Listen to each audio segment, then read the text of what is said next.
Everybody knew that this was unprecedented.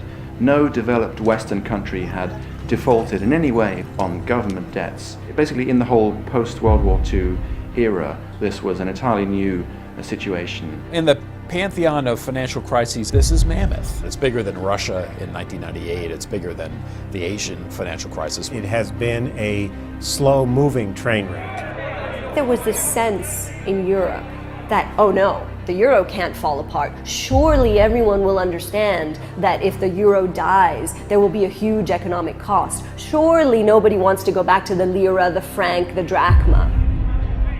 Hank Paulson, the former Treasury Secretary of the US, said that when there is a crisis, you have to take out the bazooka. That means act quickly, act decisively, and put a lot of money into the system. The Europeans did none of that. Europe is at the brink. Its economy faces a long recession, its people are restive, and the order that has brought peace to a once war-torn continent may yet come apart. In just 2 years, a government debt crisis that began here in Greece has infected all of Europe, and maybe soon the world. Now the nations of the Eurozone face a stark choice: repair the currency bloc at great cost, or dissolve the euro and take a trip into the frightening unknown.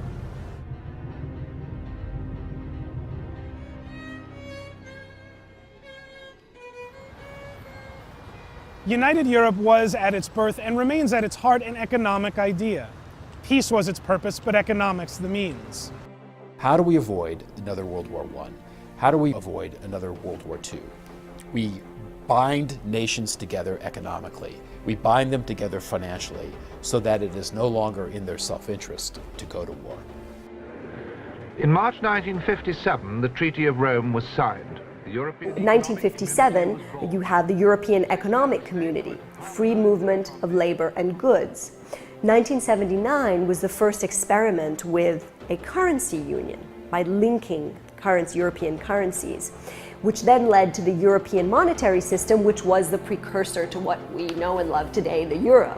And I think as important as individual European states such as Germany and France are as economic powers, the binding together of these could let them continue to be collectively true players on the world stage. By century's end, the 15 members of the European Union had agreed on a common currency that most would share. They had achieved the economic integration that they'd spent 50 years building, brick by brick. At midnight tonight, we, the 300 million people of the euro area, will all cross a symbolic bridge. The introduction of the euro, if we think back to it at the time, was remarkably smooth from a logistical point of view. We Europeans just started using it, forgot about our national currency, and that worked. Initially, the euro slipped against the dollar, but by the end of 2003, it was above the price at its birth. For a while, the euro did very well, partly helped by the weakness in the dollar. And I think a lot of us thought at the outset of the euro that there would be a united Europe. Once the euro was established, it seems like the big steps to get to those next levels of cohesion never actually happened. What do we have in Europe? We have this Tower of Babel, we have this cacophony of voices, we have frictions between Germany and France and Italy. The so-called original sin of European monetary union was that they created a system where you have monetary union without fiscal union. The structure of the euro was such that you had to take fiscal discipline by the governments on faith, because the European Union does not touch the fiscal sovereignty of government. So you would have a group of countries with widely diverging economic growth potential and, frankly, fiscal positions with one interest rate, one currency.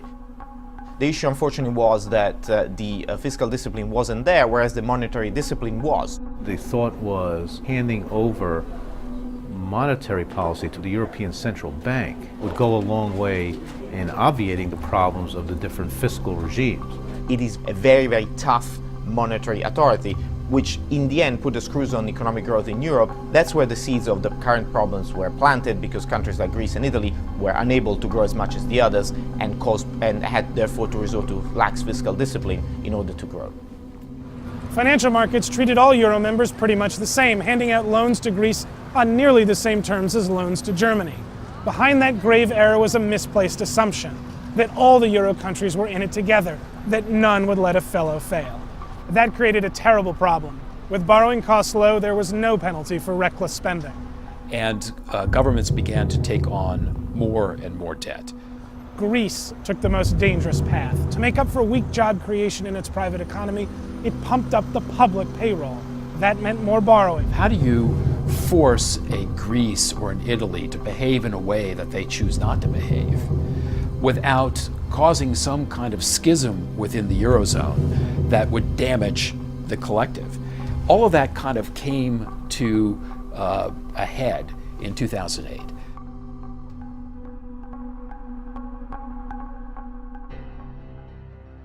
The whole thing began with lousy real estate loans in the United States, but of course it evolved from there. Individuals had overborrowed, which got the banks into trouble. The banks were bailed out by countries. So we have the financial crisis in the United States, we have the collapse of Lehman, and what does that do to the world?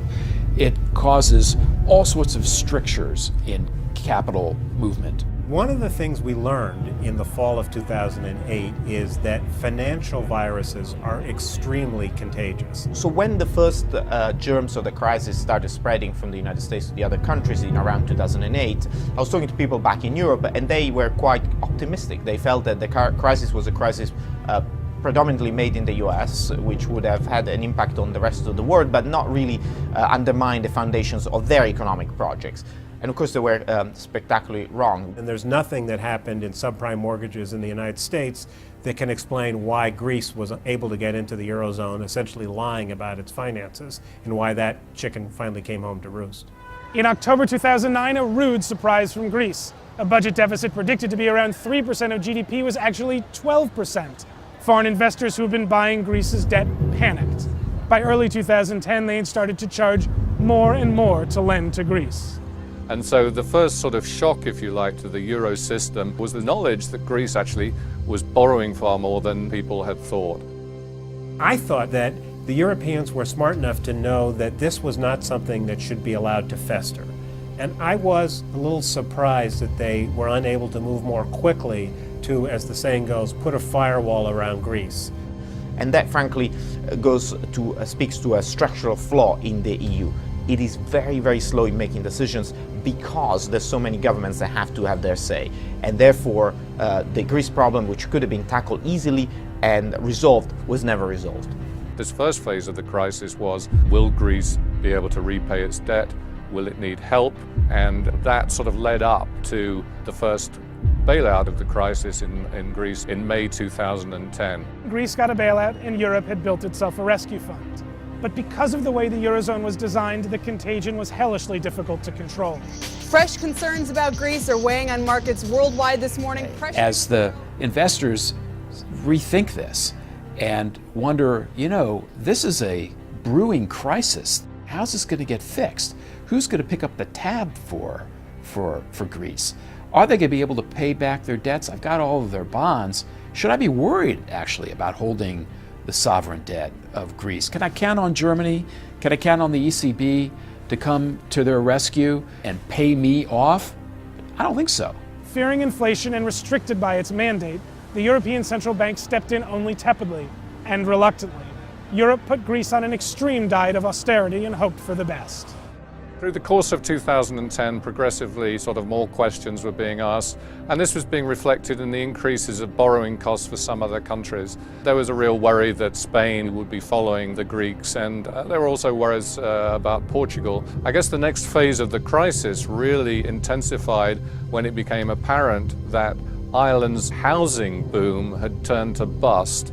People thought, well, Greece is the problem, and as long as we insulate it, we're fine. And it suddenly said, oh, well, actually, this can move to Ireland, this can move to Portugal, Spain, Italy, because suddenly any country with bad debt dynamics, we have to think that that's a possible loss. So we have to be very careful about buying those bonds. By the time Greece and then Spain and Portugal were also in trouble, there were questions starting to arise about Italy. It is a much bigger country, has the third largest bond market in the world. The first time that the European debt crisis washed up on Italy's shores was in November 2010. That was the first time when we really saw the spreads between Italian bonds and their German equivalent soar. There were a lot of meetings in 2010, a lot of summits that were supposed to solve the issue. There were a lot of rescue plans announced, but unfortunately none of it was acted decisively so that the markets could finally put their fears to rest. There was a key moment in 2010 that if you talk to senior officials around Europe now, that they see as being one of the biggest mistakes in the handling of this crisis. And that was the agreement made between the German Chancellor Angela Merkel and the French President Nicolas Sarkozy on the boardwalk of the French resort of Deauville in October 2010. As they were discussing solutions to the European debt crisis, they raised for the first time the idea of what then became called private sector involvement.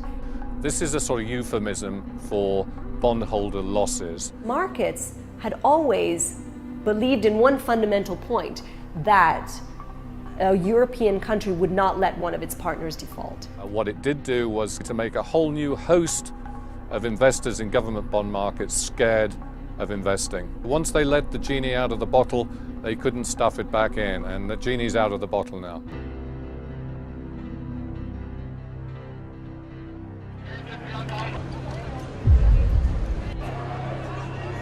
In 2011 was the year when the euro really risked falling apart. And it was the year where European leaders seemingly didn't quite grasp that, and they missed opportunity after opportunity to turn things around. As the months progressed, as the rescue packages failed, as the markets got more and more worried and the bond yields soared in the peripheral European countries, you could see that the markets got more and more worried. The banks were amongst the biggest holders of sovereign debt, and the market started to become concerned about the banks. And what you saw was a below the surface, low-key, low-level bank run as one group of investors after another refused to stop funding the banks. I think the high point of Europe's effort to tackle this crisis was probably in March. There was an EU summit when the leaders decided a so-called comprehensive package, and that consisted of beefing up the Eurozone's bailout fund. The Europeans have set up a rescue fund that probably wasn't big enough the day they set it up. They still haven't got it in place. Meanwhile, the problem's getting bigger and bigger. The problem that started in Greece quickly spread. This is because of the market psychology. They immediately look for countries who have similar characteristics to the one in trouble because they want to protect themselves against future trouble. So in the case of the European Union, that meant that Spain and Portugal, two peripheral countries with very similar characteristics to Greece in terms of lax fiscal discipline and welfare state and benefits, were immediately targeted by investors. Again, it was a very, very familiar pattern. Well, when I spoke to policymakers in March, April, for example, here in Berlin, there was a high degree of confidence that they were well on the way to containing this crisis. And I detected this confidence in Brussels, at the European Commission, also in Frankfurt at the European Central Bank, as well as in the German government. It proved false. By the end of April, 3 of the 17 Eurozone countries had been bailed out, but they were small and able to be contained by the bloc's rescue fund. If Europe could keep its mess to those 3, it might be all right. But it didn't, and it wasn't.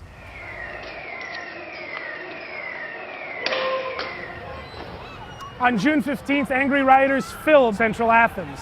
Police unloaded tear gas in a scene that would become almost commonplace. That evening, the government nearly fell trying to push through more EU-demanded austerity measures. Because Greece was having real trouble meeting the austerity measures that it agreed in May 2011, it became clear that Greece would need a second bailout. The bailout was crafted to be as inexpensive as possible and was plainly insufficient. The austerity diet was starving the economy. Greece's feeble political class failed to push through the toughest reforms. The Eurozone countries would put more money into Greece, but Greece's private creditors would have to take losses. A Pandora's box had been opened. The Eurozone would let one of its own default. So the Germans became convinced that Greek bondholders had to accept not just a delay in repayment, but a reduction in the amount that they would be repaid on Greek bonds.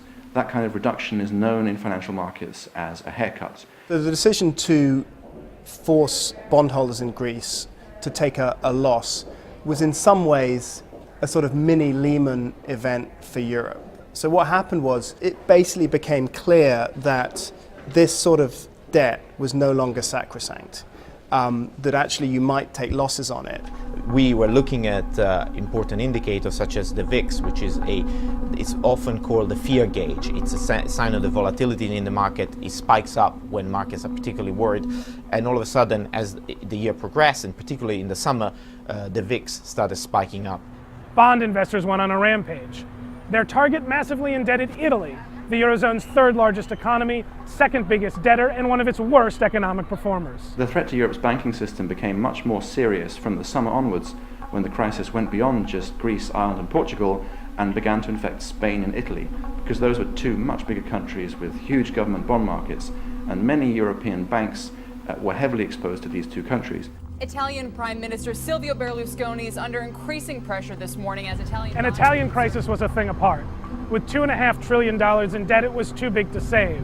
The European bailout fund was a fraction of that size, and asking other nations to make it bigger risked pulling them into the abyss too. I think the market's response after the European summit on July 21st was very telling. That was the clearest evidence that this thing was getting out of control, because that emergency summit was supposed to wrap everything up. It agreed on a new Greek bailout, it agreed to do a little bit of Greek debt relief, but not very much, and Europe hoped that that would settle the market's nerves. Instead, there was complete pandemonium, and the pressure on Italian bonds in particular became enormous. Right when the European crisis hit Italy, then people really panicked. Because it's one thing to bail out Greece, Portugal, Ireland, but if you have to bail out the Eurozone's third largest economy, it's unsustainable. The bond markets in Rome are burning, and it is increasingly difficult to see the road out of the European debt crisis. So this was now a more dramatic threat than Europe had faced ever before. The prospect that Italy could either default or leave the euro really upset the markets, and that eventually caused a change of government in Italy. It's the spaghetti sell-off, the cannelloni crash, or the bolognese bust, whatever you call it. Stocks are sliding, and it's all to do with Italy. Silvio Berlusconi is the biggest political victim of this European crisis. His government fell, largely prompted by the events of the debt crisis. Financial contagion today is real. You know, a big event in Europe can ricochet around the world. The latest of the 2011 make or break summits to save the euro was in December. The December deal means that countries have to be more disciplined in their fiscal duties, and that there will be some more sanctions if they're not. I believe this is a very important outcome after long negotiations, because we are learning from the past and our mistakes. With this summit, you know, it's clear that people aren't willing to go the ultimate step of saying we are going to all pool this debt together, which would be what would reassure the markets.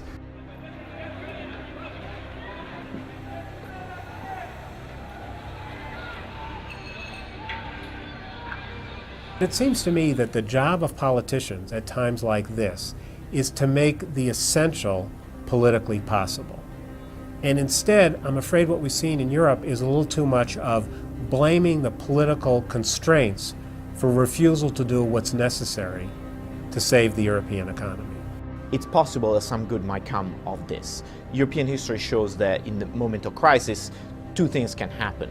One is the European countries lurch together, a more integrated fiscal union, and even the first green shoots of a political union, or they fall further apart. The big question is, this debt crisis that's rolled around the world, is it something that can be stopped here, or is it something that is just going to continue for a long time? Because there are, of course, a few examples in history where things haven't bounced back.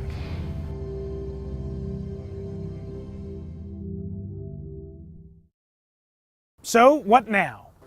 Proponents said Europe was getting there, that the erection of common laws, institutions, and policies would unite the region. Convergence was the buzzword. No need to wait for the ideal, build the euro, and everyone would come together. Does the euro make sense? There are 17 countries. The whole notion was built on the premise that, A, we needed to do this because it was important to integrate Europe politically, to avoid another war among European countries, to give Europe the size to compete with the United States, and on the hope that over time the economies would tend to converge. So that they would be more and more similar. That really hasn't happened. What a lot of investors see is the only way out of this crisis in the short term is for the ECB to step in with an unconditional guarantee, essentially, to buy as much government bonds, as many government bonds as is necessary to stabilize the markets. The future of the project will be decided, in my view, by Angela Merkel in Germany. So you can either say, we must keep this together and we will put German taxpayer money in the German balance sheet at risk. The other one is to say we won't do that, and if the markets decide that that's not good enough and the euro starts to fall apart, you unleash these economic forces that you can't really control. Some people are predicting ultimately a breakup of the Eurozone, or at least one or two countries leaving it. So we actually don't know where this is going to go from here. It could go in one of a number of directions. Each one of those directions, I think, sort of portends low growth for Eurozone countries for the years to come. But one possible breakup of the Eurozone is clearly potentially much more threatening and difficult than others, certainly in the short term, if that happens. This question of what might this do to the political makeup of Europe, and how might it push political opinion out to the edges, possibly to fringe candidates, is one that's very much on the minds of a Europe for which World War II happened yesterday, not decades ago. We can't underestimate how important the notion of economic stability and political stability is in a land that has gone through what Europe did. In the short term, the debt crisis will lead to, most likely, a more disciplined approach to national finances. The deeper effect of the European debt crisis is that it will eventually lead to a profound revision of Europe's cherished welfare state. Will Europe be able to substitute its costly welfare system with an alternative that is more efficient, but at the same time fair, socially fair? Will Europe be able to have a more entrepreneurial spirit in the way that the US has, for example? Are Europeans really willing to accept those changes? Because if they're not, the European debt crisis will have taught us nothing. It is up to Europe, one way or the other, to save itself. If it can't, if one of the globe's richest regions is unable to hold back financial calamity, then surely the rest of the world will suffer the consequences as well.